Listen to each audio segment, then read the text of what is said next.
Queensland government's really been cracking down on the new e-bike laws. Queensland's new e-bike and e-scooter crackdown. This bill has had more panel beating done on it than a demolition done. More than 100 e-bike riders and cyclists braving the Story Bridge. It affects pretty much everyone, including yourself. In this video, you're going to know exactly who can ride what, where and how. Mate, that sounds pretty confusing. I agree, but fortunately it's not.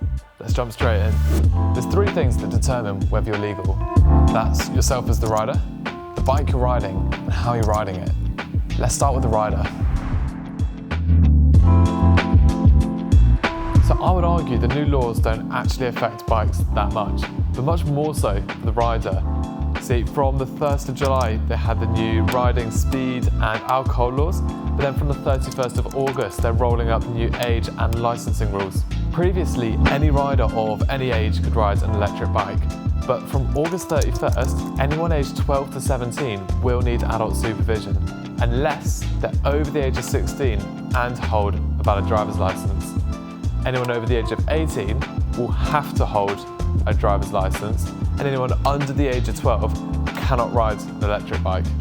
There is also now increased pressure, penalties and responsibility for parents enabling their child to ride illegally, with fines of over $500. Finally, there's now a strict alcohol limit of 0.05 BAC, which police can test at random. The best rule of thumb, if you're not safe to drive, you're not safe to ride. There are, however, exceptions for people who are medically unable to get a driver's license, but this is something which is still being developed and yet to be finalised. You know, it's funny because I talk to people all day, every day about their bikes, and this is the number one question they're asking. The reason it's funny is because nothing's really changed. So the maximum continuous power is still 250 watts, and the maximum speed is still 25 kilometers an hour. But what has changed is the new anti-tampering measures, which restrict you or prevent you from being able to unlock a motor to a higher power. So previously you could have a 500 watt motor restricted to 250 watts, but that's no longer the case. If it's not a true 250 watt motor, it's not allowed. The last thing I want to cover, which kind of overlaps the next section, is doubling. If you've been on the Gold Coast, you know exactly what I'm talking about.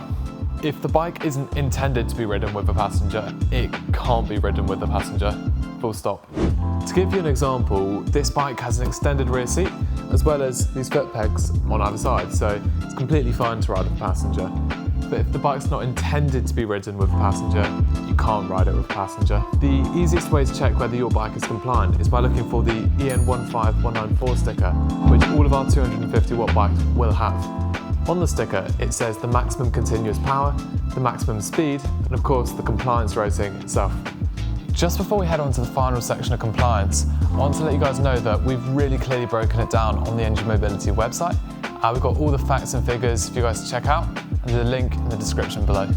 I think for a lot of people, this has been the controversial one. The speed limit on a bike path is still 25 kilometers an hour, unless you're overtaking a pedestrian, in which case it's reduced to 12. 12 kilometers an hour is also the speed limit on a footpath.